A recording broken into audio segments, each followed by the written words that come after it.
और खबर उस यूटी से है जिससे आपका ताल्लुक बहुत लंबा और पुराना रहा है। सुरक्षा बलों ने कश्मीर के शोपियान में 5 आतंकियों का सफाया कर दिया है राम माधव जी। और इस साल की अगर मैं बात करूं तो 80 से ज्यादा आतंकी अभी तक मारे गए हैं। लंबे अरसे से जो आप जम्मू कश्मीर से जुड़े रहे हैं, क्या अब आपको लग रहा है कि ये घाटी में आतंक के खिलाफ लड़ाई का आखिरी दौर है और कश्मीर बहुत जल्द आतंक मुक्त होने जा रहा है? हाँ, बिल्कुल आपने सही कहा है। जम्मू कश्मीर के अंदर जो ऐतिहासिक परिवर्तन पिछले साल 5 अगस्त के बाद आया था, उसके बाद पड़ोसी पाकिस्तान बौखला गया है। और जैसे ही समर्स शुरू हुए, मार्च के बाद थोड़ा थोड़ा वहां माउंटेन पासेस खुलना वगैरह शुरू होता है, तो बहुत बड़े पैमाने पर आतंकियों को जम्मू कश्मीर के अंदर घुसाने की कोशिश में पाकिस्तान आज भी लगा हुआ है। पर हमारी सेना, हमारी अर्धसैनिक बल सब सीमा पर सतर्क है। और राज्य के अंदर हमारे पुलिस और हमारे पैरामिलिट्री और आर्मी के भी यूनिट सब जो है शांति वहां कायम रखने में पूरी सक्रियता बरते हुए हैं। इसलिए पाकिस्तान के आतंकवादियों को घाटी में घुसाने के प्रयास को बहुत बड़े पैमाने पर नाकाम कर रहे हैं। कुछ खबरें दिल्ली तक पहुंचती है, कुछ नहीं पहुंचती है।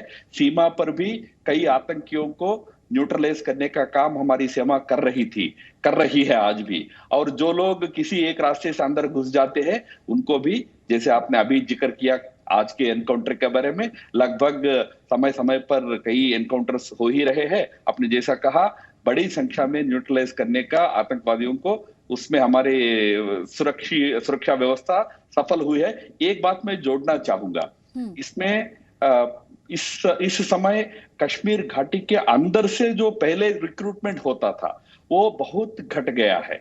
कश्मीर घाटी की जनता अब आतंक के सहारे अपने जो राज्य में राजनीति चलाना बिल्कुल नहीं चाहता है, शांति चाहता है। भले ही उनके मन में राजनीतिक मुद्दों पर कोई डिमांड हो, पर आतंक का सहारा देने से कश्मीर के युवा आज उसके लिए तैयार नहीं हो रहे हैं। ये भी आप, क्योंकि अच्छी खबर की बात कह रहे हैं, तो ये भी इस साल के आंकड़ों की दृष्टि से ये भी अच्छी खबर है। 20-25 से ज्यादा कोई नए युवक घाटी से आज आतंकवादियों के उसमें रिक्रूट नहीं हुए हैं। ये भी अच्छी खबर है। जी जी, आपने सब 5 अगस्त का जिक्र किया, 5 अगस्त 2019 का जिक्र किया, करीब 10 महीने। आर्टिकल 370 हटने के बाद मैं आपसे ये जानना चाहती हूं कि आप, जो कि काफी गए हैं जम्मू कश्मीर में, जमीन पर सबसे बड़ा बदलाव आप क्या देखते हैं? सबसे बड़ा बदलाव तो 8 महीने में पूरे देश ने देखा है कि जो पार्लियामेंट में विपक्ष के नेता जो बोलते थे कि ब्लड बाथ हो जाएगा, खून बहेगा घाटी के अंदर, लोग बहुत बड़ा विरोध करेंगे, आंदोलन करेंगे वगैरह वगैरह, जो बातें पार्लियामेंट में हमको सुनने को मिला था उस समय जब ये निर्णय पर बहस चल रहा था। 8-9 महीने का अनुभव ये कहता है कि जम्मू कश्मीर की जनता ने ऐसा कोई कदम नहीं उठाया है जिसके चलते वहां शायद कुछ हिंसा वगैरह भड़कता हो। अब कोई ये कहे कि वहां बहुत सेना का तैनाती हो गया वगैरह वगैरह, ये बिल्कुल सही नहीं है। वैसे तो काफी सेना तो वापस भी गई है, उन आंकड़ों में मैं जाना नहीं चाहूंगा, बट फिर भी मैं कश्मीर को कई वर्षों से देखता आ रहा हूं। छोटे छोटे चीज भी बहुत बड़ा, वहां एक हंड्रेड्स ऑफ प्लेसेस पर लोग सड़क पर आकर पत्थर फेंकने के लिए वहां एक उत्प्रेरक बन जाता है। ऐसे में इतना बड़ा निर्णय के बाद भी, और बड़े बड़े नेता बाद में अरेस्ट किए गए हैं, कई लोग छोड़ भी दिए गए हैं, इस परिणामों में भी राज्य की जनता शांत रही। उसका एक अर्थ में निकालने का कोशिश करता हूं। धारा 370 के अंदर जीवन का अनुभव 70 साल तक वहां राज्य की जनता ने किया, उसमें उनको कुछ नहीं मिला। बड़े नेता बन गए, बड़े संपन्न बन गए, पर जनता को कुछ नहीं मिला।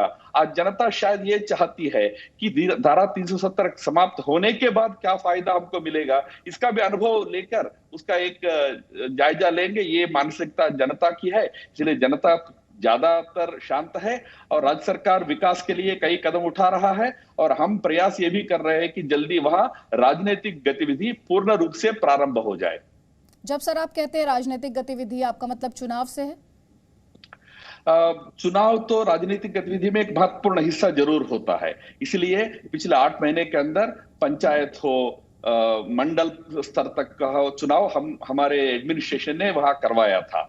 अब जिला पंचायत का भी चुनाव होना है, फिर आगे जाकर हमको वहां असेंबली की भी स्थापना करना है। पर पेंडिंग दैट एक बात मैं कहना चाहूंगा अदिति जी, राजनीतिक गतिविधि यानी केवल चुनाव के समय नहीं होता है। आज मान लीजिए घाटी के, जम्मू के लोगों को दैनंदिन जीवन में एडमिनिस्ट्रेशन से 100 काम पड़ते हैं। वो काम करवाने के लिए राजनीतिक दल हमेशा तैयार रहना चाहिए। राजनीतिक दल जनता और प्रशासन के बीच एक सेतु का काम करना चाहिए। दुर्भाग्य इस बात का है कि विशेषकर घाटी में, जम्मू में फिर भी हमारे दल बहुत सक्रिय है, बीजेपी सक्रिय है, पर घाटी में बीजेपी की ताकत सीमित है। और घाटी के जो दल अपने आप को घाटी के लोगों के मसीहा के रूप में पेश करते हैं, चुपचाप घरों में बैठे हुए हैं। वो क्यों राजनीतिक गतिविधि नहीं कर रहे? क्यों वहां के जनता के हितों के लिए मुद्दे क्यों नहीं उठा रहे? ये प्रश्न मैं वहां के रीजनल दलों से करना चाहता हूं। कौन रोक रहा है उन लोगों को? लेकिन वो राजनीतिक गतिविधि की बात मैं कर रहा हूं कि वो शुरू होना चाहिए। जी जी, जो आपने सवाल पूछा सर, उस गतिविधि को लेकर जो स्टैंड आया, चाहे वो पीडीपी रही हो, एनसी रही हो, यहाँ तक कि कांग्रेस, क्योंकि जो डेलीगेशन बनाने की कोशिश की गई थी, जो नोटिफिकेशन आया था, उसमें उनकी दलील ये थी अगर हम राजनीतिक गतिविधि का हिस्सा बन जाएंगे तो हमें तो ये मान लिया जाएगा कि हमने 5 अगस्त 2019 को जो हुआ उसे एक्सेप्ट कर लिया है, उसे अपना अप्रूवल दे दिया है। 5 अगस्त 2019 को जो निर्णय भारत सरकार ने लिया था, वो एकदम अपने संविधान की सीमा के दायरे के अंदर रहकर जो जम्मू कश्मीर के लोगों का हित और देश की संप्रभुता, एकता के हित को ध्यान में रखकर लिया गया था। वो एक प्रकार से फाइनल डिसीजन है। और जब से डोमिसाइल पर भी एक एक्ट बन गया है, डोमिसाइल की भी व्याख्या हो गई है नई रूप से जम्मू कश्मीर में। अब जो प्रक्रिया अगस्त में शुरू हुई थी पिछले साल, वो प्रक्रिया का एक लॉजिकल कल्मिनेशन भी हो गया। अब यही तो मैं कह रहा हूं, जम्मू कश्मीर के जो दल है वो लोगों का हित नहीं चाहते हैं।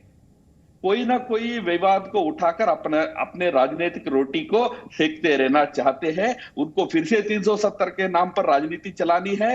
ये नहीं कि जनता को प्रशासन से अच्छे जो लाभ मिलना चाहिए, विकास का लाभ मिलना चाहिए, समस्याएं दूर होनी चाहिए। उदाहरण के लिए आज वहां बिजली को लेकर और चीजों को लेकर गांव में वगैरह अगर संकट है तो उसकी बात प्रशासन से कौन करेगा? क्या गांव की जनता प्रशासन तक पहुंच पाती है?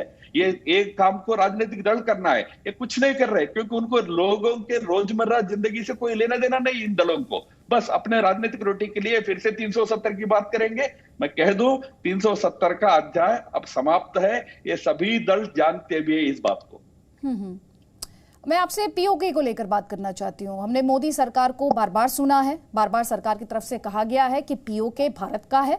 यहाँ तक कि अब तो हिंदुस्तान में मौसम भी दिखाया जा रहा है वहां का। लेकिन अगर मैं आपसे ग्राउंड पर बात करूं, जमीन पर बात करूं, तो क्या कोई समय सीमा तय की गई है या किसी तरह का कोई प्लान तैयार किया गया है कि इस दिशा में हम किस तरह से आगे बढ़ेंगे? देखिए, पीओके हमारा देश का अविभाज्य अंग है और उसको वापस लेना ही एकमात्र अब पेंडिंग इश्यू है। ये बात हमने तो हमेशा कहा है, पर 1994 में इंडियन पार्लियामेंट ने पीवी नरसिम्हा राव जी की सरकार में सभी दलों ने मिलकर यूनानिमसली प्रस्ताव पारित किया 94 में। तो इसलिए एक प्रकार से पीओके को वापस लेना पूरे देश का एक यूनाइटेड संकल्प ही मानना चाहिए। इसमें कोई दलगत राजनीति नहीं है। ये बात हम भी कह रहे हैं कि पीओके हमारा हिस्सा है, इसको बार बार हम रिपीट कर रहे हैं। पर हमने एक महत्वपूर्ण बात इस बार की है, कदम इस बार उठाई है।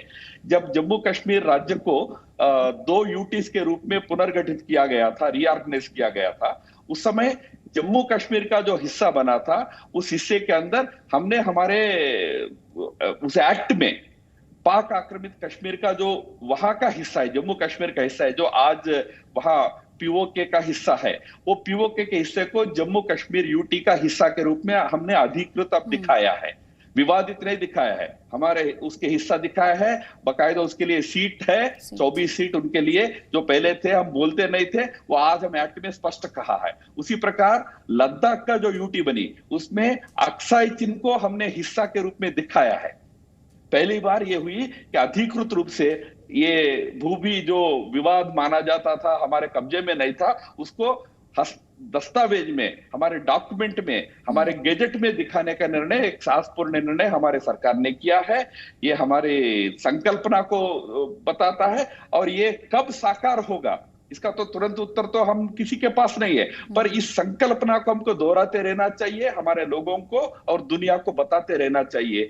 ये कानूनन भी हमने इस बार ये काम किया है। No signal, no worry. Presenting Z News app with live TV, latest updates and expert opinion. Available on Google Play and App Store. Download it now.